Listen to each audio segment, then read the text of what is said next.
power sector and DPMS as distributors threaten to quit. Resale firms at discount. The disagreement between the federal government and power distribution companies continued on Tuesday, with the discos threatening to quit the sector and expressed willingness to resell the power assets at discounted rates.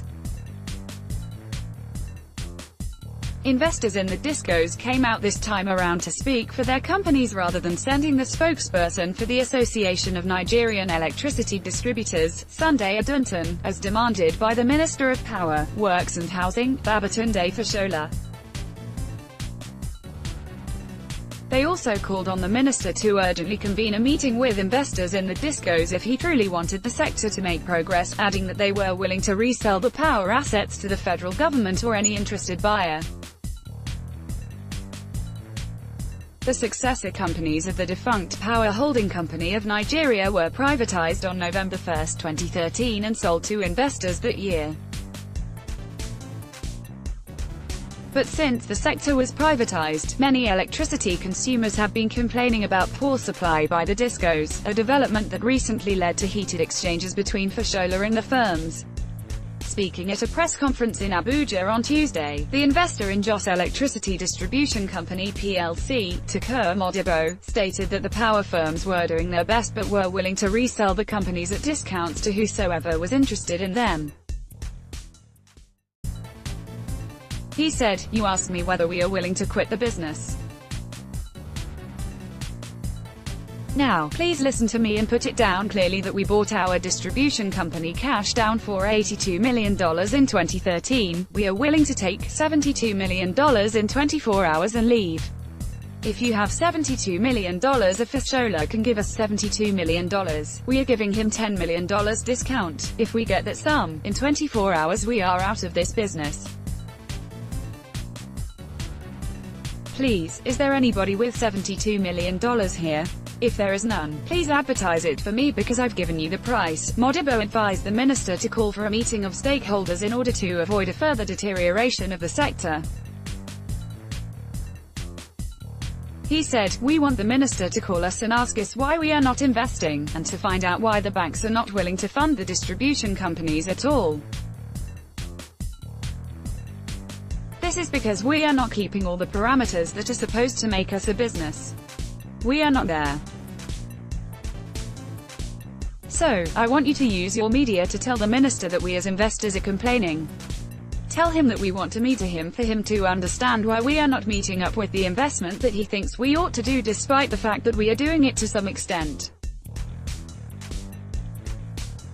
But we are investing and not making money. However, for us to invest, we need to make money." The chief operating officer, Ibadan Electricity Distribution Company, John Ayodele, also stated that the discos would quit without hesitation if they had an opportunity to do so. He said, "On when we are going to quit the business, the fact is that if you ask all the investors, because I've sat with them, if you can refund them their money in 5 minutes, they will quit in 10 minutes. No investor wants to stay. So, if you are ready to refund the money right now, no investor will stay for 1 minute."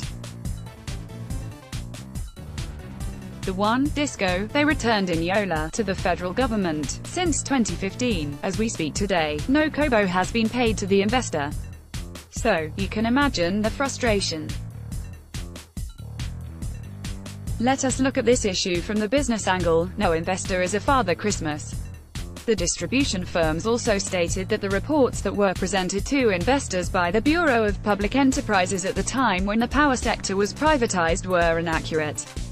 According to them, the wrong data presented to the discos by the BPE during the privatization process contributed to the difficulties currently being experienced in the performance of virtually all the firms. The discos also stated that the various unions in the sector stopped the investors from carrying out due diligence on the power assets prior to privatization. Modibo stated that the power firms had complained to the Nigerian Electricity Regulatory Commission, adding that this remained a big challenge. He said, "Most people, including the minister, often say that we knew what we bought and that we walked into it consciously. Yes, but the due diligence that we did was just a mere due diligence in name, because I participated in it. The labor unions were vehemently against the privatization of the sector. So, we had to rely on the records given to us by the BP. But I can tell you that all of those records were not accurate. They were faulty. There was no technical audit of the assets of the defunct PHCN. There was no financial audit, no external audit of the firms, and this was what we met. We met what they left behind and we screamed. We complained that we didn't carry out due diligence, and the regulator agreed that we should do independent studies and confirm the actual state of affairs and come back for renegotiation. Ayodele also stated that labor unions barred investors from gaining entry into most power plants to ascertain the state of the facilities during the period of privatization. He said, "There are issues with the power sector as of the time this privatization was going on. Those of you who are aware know that there was a big war between the government and labor unions. It was fierce, and I know this because I was supervising all the power plants in Nigeria at the time. During the period, I dare not take a white investor to a power station.